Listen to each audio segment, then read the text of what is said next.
Hello friends. चलिए आज start कर रहे हैं हम लोग।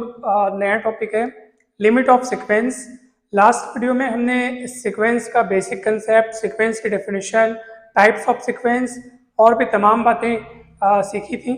तो आप उस वीडियो को ज़रूर देखिएगा, बहुत इंपॉर्टेंट वीडियो है, क्योंकि वो देखेंगे तभी आपको ये वाला टॉपिक अच्छे से आपको समझ में आएगा।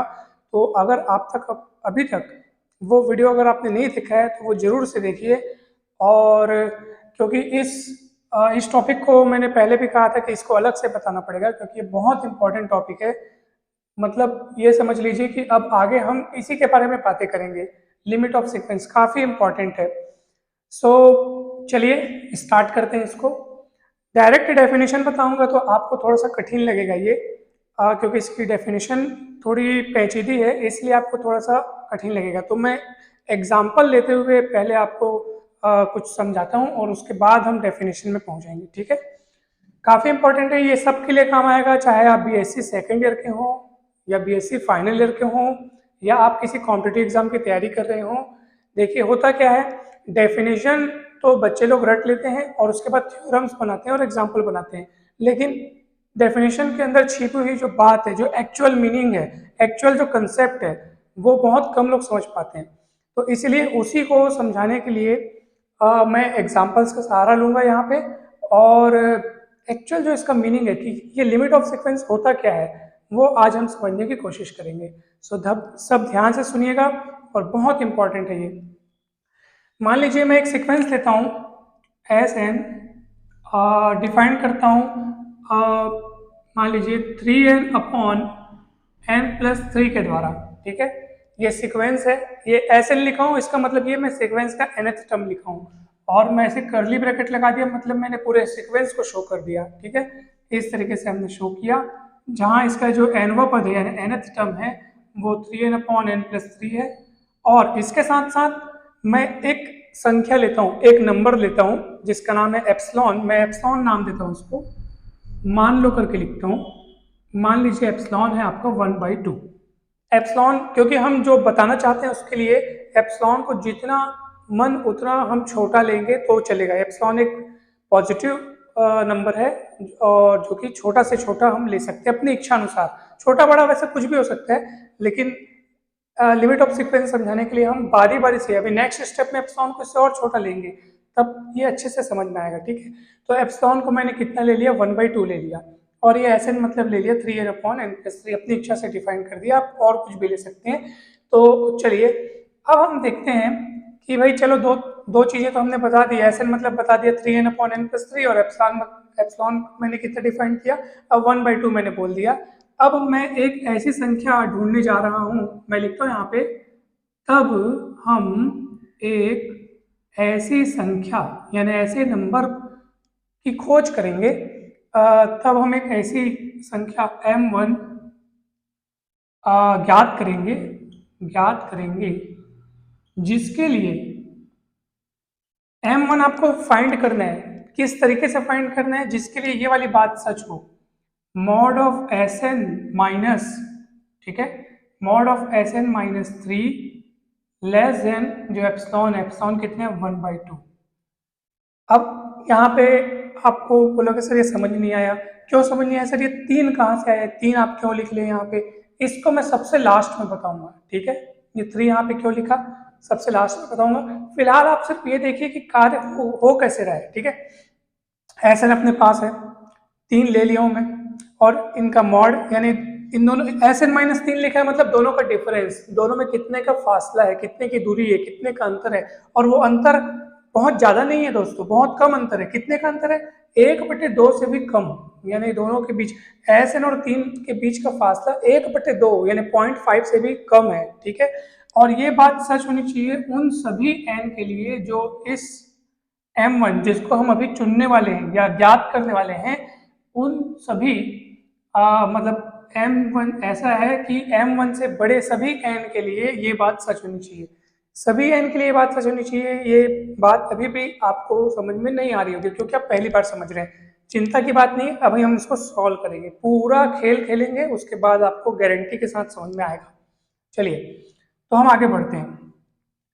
तो ये लाइन जो मैंने लिखा है उसको मैं एक बार समझा देता हूँ, ठीक है। मैं अब क्या करना चाहता हूँ, एसएन और 3 के बीच का डिफरेंस देखना चाहता हूँ। ये 3 ही मैं क्यों लिखा हूँ, ये अभी एक राज की बात है, मैं लास्ट में बताऊंगा, ठीक है। और लेस देन हाफ, ठीक है। अब एसएन की वैल्यू रखिए यहाँ पे, आप एसएन की वैल्यू रखो तो एसएन की वैल्यू कितनी है, 3n/n+3, ठीक है। 3n/n+3 -3 और लेस देन हाफ हो गया। ये बात बार बार आप लिखते चलिए, ये वाली लाइन लिखते चलिए। चलिए जल्दी से आप इसको सॉल्व कर दीजिए। जब आप इसका एलसीएम निकाल के इसको उधर ले जाओगे तो 3n-9 हो जाएगा, 3n कट जाएगा और आपके पास बचेगा -9/n+3 less than half. Mod है तो वो प्लस हो जाएगा, तो कितना बचेगा आपके पास बताइए, 9/n+3 less than half. Cross multiply कीजिए, 9 दूनी 18 n+3 और ये हो जाएगा, ये इधर आ जाएगा तो 18 - 3 हो जाएगा 15, तो 15 लेस देन n, या उसको आप लिख सकते हो n ग्रेटर देन 15। और ये बात आप बार बार लिखते जाइए, आप यहाँ पे n greater than equal to m1 for all, n greater than equal to m1 for all, n greater than equal to m1, और यहाँ पे भी आप लिख दीजिए, यहाँ पे भी लिख दीजिए। तो अब सुनो मेरी बात, अब निष्कर्ष क्या निकला यहाँ से, कंक्लूजन क्या निकला, अब वो सुनो, एकदम ध्यान से समझिएगा, ठीक है। हमने शुरुआत की थी यहाँ से, हमने कहा था कि सर एसएन और 3 के बीच का जो गैप है, जो फासला है, जो अंतर है, वो कितने से कम है, 1/2 से कम है। लेकिन ये बात, ये वाली कहानी, ये वाली जो बात है, ये केवल उन्हीं टर्म्स के लिए सच है जो टर्म्स 15 नंबर से बड़े वाले हैं। यानी यहाँ पे क्या आपको क्या दिख रहा है, n greater then 15। n greater then 15 का मतलब क्या हुआ कि n ग्रेटर देन 15 का मतलब n की वैल्यू 15 से बड़ी है। तो 15 से बड़े कौन कौन होते हैं, 16, 17 और आगे अप टू इन्फिनाइट, ठीक है। सारे टर्म्स होते हैं 16, 17, 18। मतलब इसका मतलब ये है कि सर, इसका मतलब ये है सर कि n की वैल्यू 16 के लिए यहाँ पे हो जाएगा S16, ठीक है, S16। उसका 3 से फासला भी 1/2 से कम है। S17 का भी फासला भी 3 से, जो 1/2 से कम है। हमको किन के लिए ये बात नहीं मिल पाई, S15 तक के लिए हमको ये बात नहीं मिल पाई। यानी कि कंक्लूजन ये है कि सर सीक्वेंस के, उस सीक्वेंस के पहले टर्म से लेकर के 15 टर्म तक, पहले टर्म से लेकर के 15 टर्म तक को छोड़ के जो 16वें टर्म से आगे के जितने भी सारे टर्म्स हैं, 16वां 17वां आगे जितने भी सारे टर्म्स हैं, उन सभी टर्म्स में से हर एक टर्म का 3 से डिफरेंस जो है वो हाफ से कम है। यही बात यहाँ पे लागू हो रही है। क्यों ऐसा बोल रहा हूँ मैं, क्योंकि जब मैंने Sn-3 लेकर चला और उसके मॉड को मैंने हाफ से छोटा लेके चला, सॉल्व किया, तो आगे मेरे को क्या नतीजा मिला कि सर ये बात तभी सच होगी जब n की वैल्यू कितने से बड़ी होगी, 15 से बड़ी होगी। 15 से बड़ी मतलब 16, 17 से। इसका मतलब क्या है कि सीक्वेंस के सारे टर्म्स का 3 से डिफरेंस 1/2 से कम है, ऐसा नहीं है। शुरू के 15 टर्म को छोड़ के 15 ही तो छोटे हैं ना, बाकी सारे के लिए तो ये बात सच साबित हो गई ना, ठीक है। सीक्वेंस में कितने टर्म्स होते हैं, इन्फिनाइट में 15 घटा दोगे तो कोई बड़ी बात नहीं है, कुछ भी नहीं घटेगा। अनंत में 15 माइनस करोगे तो अनंत ही रहेगा, ठीक है। तो ये फाइनाइट नंबर ऑफ टर्म्स है, केवल एक परिमित संख्याओं के टर्म्स हैं। 15 टर्म को छोड़ के बाकी टर्म के लिए कौन सी बात सच होगी कि हाँ सर, बाकी टर्म्स में उनका जो फासला है किससे, 3 से, कितने से कम है, 1/2 से भी कम है। यानी कि बाकी सारे टर्म्स 3 के बेहद करीब है, 3 के बेहद करीब होने जा रहे हैं या हैं, ठीक है। शुरू के 15 को छोड़ के क्यों, क्योंकि ये बात उन सब के लिए सच है। ये बात तभी सच है जब n की वैल्यू कितने से बड़ी हो, 15 से बड़ी हो, ठीक है।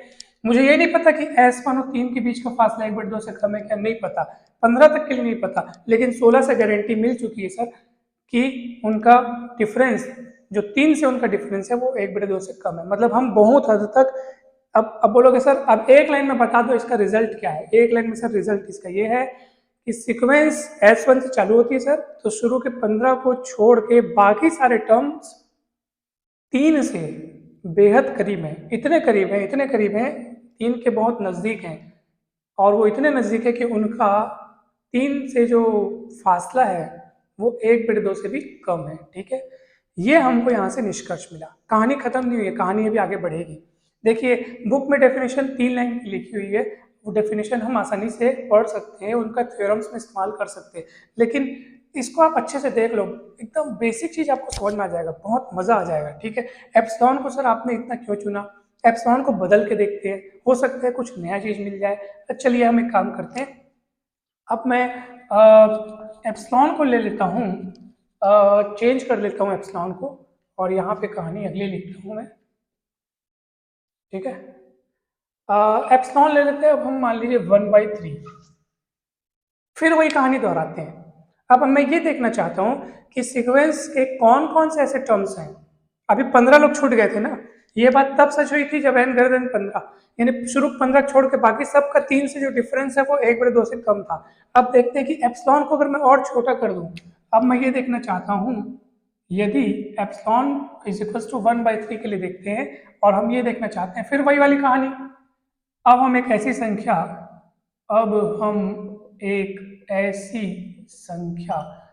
m2 ज्ञात करेंगे जिसके लिए कौन सी बात सच हो, यहाँ m2 ले लेता हूँ, वहाँ m1 नहीं हो, यहाँ m2 ले लेता हूँ, जिसके लिए कौन सी बात सच हो, Sn-3 लेस देन, अब एप्सिलॉन की जगह मैंने पहले 1/2 लिया था, अब मैं ले लेता हूँ 1/3 for all n greater than equal to m2।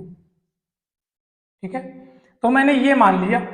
अब मैं ऐसी संख्या ढूंढने जा रहा हूँ, एक ऐसे m2 की तलाश में हूँ जिसके लिए ये बात सच हो, यानी कि मैं बोल सकूं हाँ सर m2 से बड़े सभी n के लिए सीक्वेंस के टर्म्स का 3 से डिफरेंस जो है वो 1/3 से भी कम है।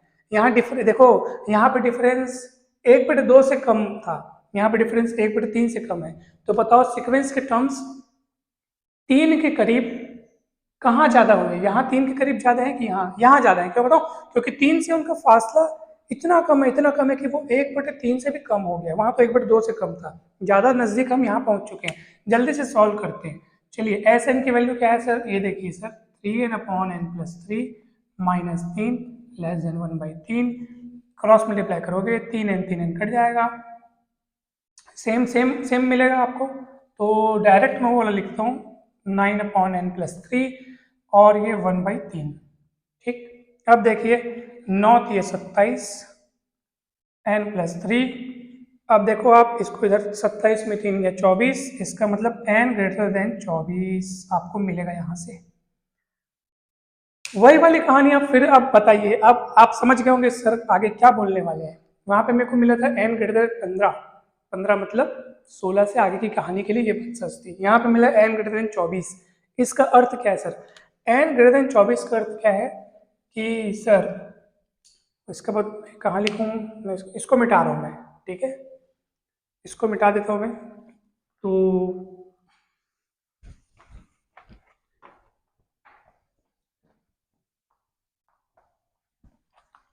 चलिए अब सुनिए, n ग्रेटर देन 24 के लिए ये बात सच होगी ना, इसका मतलब किसके लिए बात सच होगी, n इक्वल टू 25, 26 और आगे आने वाले सभी n के लिए कौन सी बात सच होगी कि उन सीक्वेंस के टर्म्स का 3 से डिफरेंस जो है वो 1/3 से भी क्या है, छोटा है। ठीक है, 1/3 से भी छोटा है, इसका मतलब क्या है, वो 3 के और करीब हो रहे हैं। इसका मतलब ये है कि सर सीक्वेंस के कौन कौन से टर्म्स की बात हो रही है यहाँ पे, S25, S26वां टर्म्स, 27वां, सारे टर्म्स। शुरू के कितने छूट गए सर, S1 से लेकर के सर S24 तक के छूट गए। जो छूट गए उनकी संख्या परिमित है, फाइनाइट नंबर है, कम संख्या है जिनको आप गिन सकते हो, फाइनाइट नंबर है। लेकिन जो हैं उनकी संख्या तो इन्फिनाइट है ना। मैं पूछूंगा ये सीक्वेंस के कितने टर्म्स 3 के करीब हैं और उनका फासला, उनका जो 3 से जो नजदीकी है उनकी, वो 1/3 से भी कम है, ऐसे कितने टर्म्स हैं। तो बोलोगे सर ऐसे तो इन्फिनाइट नंबर ऑफ टर्म्स हैं, छूट कितने गए, 24 मात्र। जो छूट गए वो परिमित है, कुछ ही लोग हैं, लेकिन जो है वो तो अनंत है। अब आप देखिए, अब हम दोनों रिजल्ट, पिछली वाली बात और इस वाली बात को एक साथ समझने की कोशिश करते हैं। जब मैंने एप्सिलॉन कितना लिया था, 1/2 लिया था, यानी जब मैंने ये देखा था कि Sn और किसके बीच का फासला, Sn और 3 के बीच का फासला जब 1/2 से छोटा हो, ऐसे n की तलाश में जब मैं निकला था, तो मुझे पता चला था कि सर सीक्वेंस के 15 टर्म को छोड़ के बाकी सारे टर्म्स 3 के बेहद करीब है, और इतने करीब है कि उनका 1/2 मतलब 3 से उनका फासला 1/2 से भी कम है। यहाँ पे तो पता चल रहा है कि सर 3 से उनका फासला 1/3 से भी कम है, यानी कि पता चल रहा है, और ये बात सच है किसके लिए, एस 25वें से लेके लिए, यानी कि 25वें टर्म से लिए। अब दिमाग लगाइए कि अगर मैं एप्सिलॉन को और छोटा ले लूँ यहाँ पे, यानी कि अब मैं एप्सिलॉन को ले लूँ, अगर 1/4, और ये देखो कि एस एन माइनस 3 1/4 से भी छोटा हो, यानी कि एस एन और 3 के बीच का फासला मैं एकदम छोटा कर दिया, और इतना छोटा कर दिया कि वो 1/4 से भी छोटा हो जाए। तो आप बता सकते हैं क्या मिल सकता है। पहले मिल रहा था n>15, यानी n 16 से आगे तक के लिए ये बात सच होती थी, ये वाली बात। जब मैंने 1/3 लिया तो मुझे पता चला सर कि 24 टर्म को छोड़ के बाकी सारे टर्म्स जो हैं वो 1/3 से कम फासले के अंदर है, सोचो। और जब मैं और आगे बढ़ूंगा, यानी एप्सिलॉन, अब मैं फासले को और करीब लाना चाहता हूँ, तो क्या होगा बताओ, ये मैंने 1/4 से भी अंतर को छोटा बना लिया। मतलब मैं ये देखना चाहता हूँ कि सीक्वेंस के टर्म्स का 3 से जो डिफरेंस है वो 1/4 से भी छोटा हो जाए। तो ऑब्वियस सी बात है कि वहाँ 15 से बड़ा मिला था n, यहाँ 24 से बड़ा मिला है, तो हो सकता है n की वैल्यू और आगे बढ़ के मिले। इसका मतलब क्या है, इस बात को पकड़ने की कोशिश करो कि जितना ज़्यादा आप 3 के करीब जाना चाहते हो, जितना ज़्यादा आप 3 के करीब होते जा रहे हो, जितना ज़्यादा 3 के या इसको ऐसे बोलो, जैसे जैसे हम सीक्वेंस के टर्म्स में आगे बढ़ते जा रहे हैं सर, पहला टर्म, दूसरा टर्म, 15वां टर्म, 24वां टर्म, 50वां टर्म, 60वां टर्म, जैसे जैसे हम आगे बढ़ते जा रहे हैं वो सारे टर्म्स 3 के करीब होते जा रहे हैं। ये माइंड में आपको क्लिक कर रहा होगा। एक बार फिर से रिपीट करता हूँ, सिर्फ 2 मिनट लगेगा, ध्यान से देखिएगा। जब मैंने ये जानना चाहा कि सीक्वेंस के टर्म्स का 3 से डिफरेंस 1/2 से छोटा होना चाहिए, यानी सीक्वेंस के टर्म 3 के इतने करीब हो कि उनका फासला 1/2 से कम हो, तो ये बात मुझे किन टर्म्स के लिए सच मिली थी, ये बताइए। तो शुरू के 15 टर्म को छोड़ के सर, कहाँ लिखा था मैं शुरू के 15 टर्म, कौन कौन छूट गए थे बताइए, S1, S2, S15, शुरू के 15 टर्म को छोड़ के, देखो यहाँ से भी पता चल रही है n>15 लिखा है, मतलब शुरू के 15 टर्म को जो छूट रहे हैं वो तो फाइनाइट नंबर ऑफ टर्म्स हैं, तो उनको छोड़ दो। लेकिन बाकी सारे के लिए कौन सी बात सच है, बाकी सारे के लिए बात सच थी कि उनका 3 से डिफरेंस जो है 1/2 से कम है, ठीक है। अब मैं इस डिफरेंस को और पास लाना चाहता हूँ, मैं देखना चाहता हूँ कि सीक्वेंस में ऐसे कौन कौन से टर्म्स हैं जिनका 3 से फासला 1/3 से भी कम है, यानी कि मैं 3 के और करीब जाने की कोशिश कर रहा हूँ। तो मुझे पता चल रहा है कि सर n>24, यानी सीक्वेंस के शुरू के 24 टर्म को छोड़ के S1, S2 up to S24 को छोड़ करके जो S25 है, S26 है, 25वें टर्म से आगे के सारे टर्म्स सर इतने करीब है, 3 के इतने करीब हैं कि उनका फासला 1/3 से भी, दोनों के बीच का जो गैपिंग है वो 1/3 से भी कम है। इसका अर्थ क्या है सर कि अगर मैं एप्सिलॉन को और छोटा करने लग जाऊं, 1/2 से 1/3 किया, 1/4, 1/5 करूंगा, तो मुझे क्या होगा, ये पता चलेगा सर कि ये n>15 मिला, n>24 मिला, हो सकता है n>50 मिले, n>100 मिले, कुछ भी मिल सकता है। तो ये यहाँ से माइंड क्लिक कर रहा है कि जितना ज़्यादा मैं सीक्वेंस के टर्म्स में आगे बढ़ते जा रहा हूँ, S24, पहले S15, S24, S50, S60, जितने तक मैं दूर होते जा रहा हूँ, उनका 3 से फासला जो है सर वो बहुत करीब होते जा रहा है, बहुत करीब। पहले 1/2 के अंदर, फिर 1/3 के भी अंदर, फिर 1/4 के अंदर। इसका मतलब क्या है कि सीक्वेंस आगे बढ़ते जब वो बहुत दूर निकल जाएगी तो ऐसा होगा कि वो 3 के बेहद करीब पहुंच चुकी है, 3 के एकदम पास पहुंच चुकी है। और इसीलिए इस हाल में मैं ये कहूंगा कि जब सर n को आप पर्याप्त बड़ा चुन लोगे, इतना बड़ा चुन लोगे कि जब वो अनंत के मतलब बहुत बड़ा जब हो चुका होगा, उस समय सीक्वेंस 3 के इतना करीब पहुंच चुकी होगी, मतलब सीक्वेंस के टर्म्स जो हैं। इसीलिए उस 3 को, उस 3 को मैं कहूंगा लिमिट ऑफ सीक्वेंस। क्या कहूंगा, लिमिट ऑफ सीक्वेंस, ठीक है। तो हम उसको इस तरीके से लिखेंगे, limit n tends to infinity Sn is equals to 3। Limit of sequence कहेंगे, लिमिट ऑफ सीक्वेंस उस 3 को कहेंगे। तो समझ में आया होगा आपको बात, ठीक है। शुरू यहाँ पे एक और बहुत बढ़िया लॉजिक है।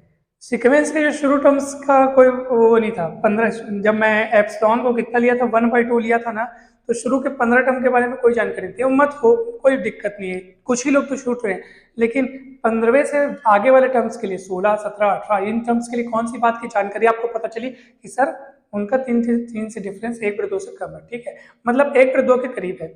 लेकिन और आप अगर आगे बढ़ते जा रहे हैं 24वें टर्म के बाद के टर्म के लिए और एक पुख्ता जानकारी आपको प्राप्त हो गई, सर 24वें से आगे आने वाले टर्म्स यानी 25वें 26वें टर्म्स के लिए ये बात भी पता चल चुकी है कि उनका 3 से डिफरेंस 1/3 से भी कम है, यानी सीक्वेंस के टर्म्स में आप जैसे आगे बढ़ते जा रहे हैं उनका 3 से डिफरेंस कम होते जा रहा है ना। 15वें तक के लिए डिफरेंस जो 16वें 15वें से आगे के लिए डिफरेंस है ना, 16वें 17वें के लिए डिफरेंस 3 से जो डिफरेंस था वो 1/2 से कम था, लेकिन एन की वैल्यू 24 से जब बढ़ी है यानी 25वें टर्म 26वें टर्म 27वें टर्म्स के लिए जो 3 से डिफरेंस है वो तो 1/3 से भी छोटा हो गया। हो सकता है सीक्वेंस के आगे आने वाले टर्म्स के लिए डिफरेंस जो है वो 1/4 से भी कम हो जाए, फिर और आगे आने वाले टर्म्स के लिए डिफरेंस 1/5 से भी कम हो जाए। ये 1/5 1/4 क्या है, ये वो गैप है जो उन सीक्वेंस के टर्म्स का 3 के बीच का जो गैप है सीक्वेंस का टर्म्स और 3 के बीच का जो फासला है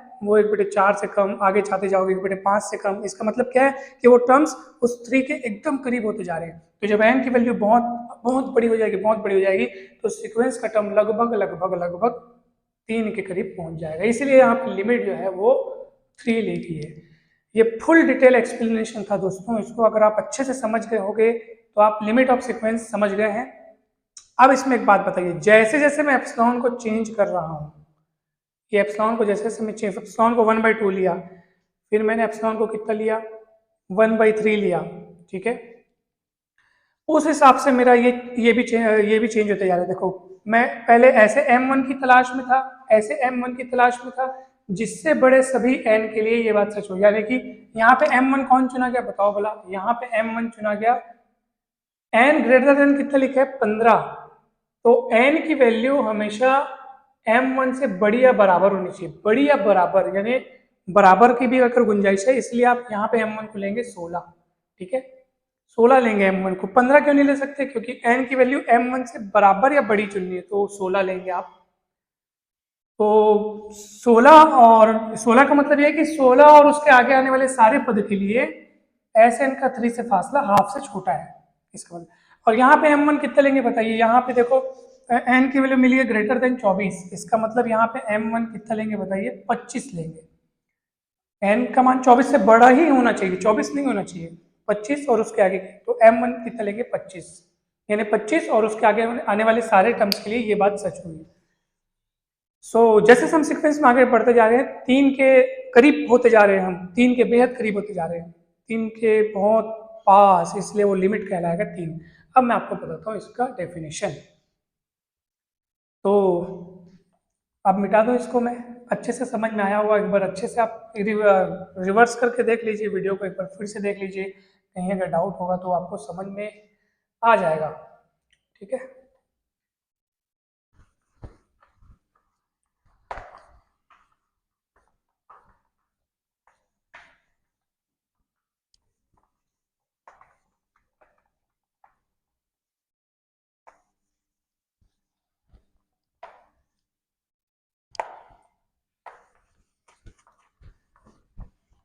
आप इसी जितनी बातों को मैंने आपको बताया, आप उस पूरी बात को दूसरा एग्जाम्पल लेके ट्राई कर सकते हैं। जैसे इस एग्जाम्पल में मैंने जो जो प्रयोग था, जो तथ्य था, वो ये था कि सीक्वेंस के टर्म्स में हम जैसे से आगे बढ़ते जा रहे थे 3 से उन टर्म्स का डिफरेंस जो है वो क्रमशः छोटा होते जा रहा था, ठीक है, छोटा होते जा रहा था। तो आप दूसरा एग्जाम्पल लेके एप्सिलॉन की वैल्यूज बदल बदल के आप m1 ढूंढ सकते हैं और ये पता कर सकते हैं कि एप्सिलॉन सर जैसे जैसे हम एप्सिलॉन को छोटा करते जा रहे हैं हमको m1 की वैल्यू बड़ी मिलती जा रही है, या जो भी फर्क आपको देखने को मिलेगा, जो भी चेंजेस देखने को मिलेगा, वो एग्जाम्पल पे डिपेंड करता है। तो आप उसमें से आपको बहुत कुछ जानने को मिलेगा। तो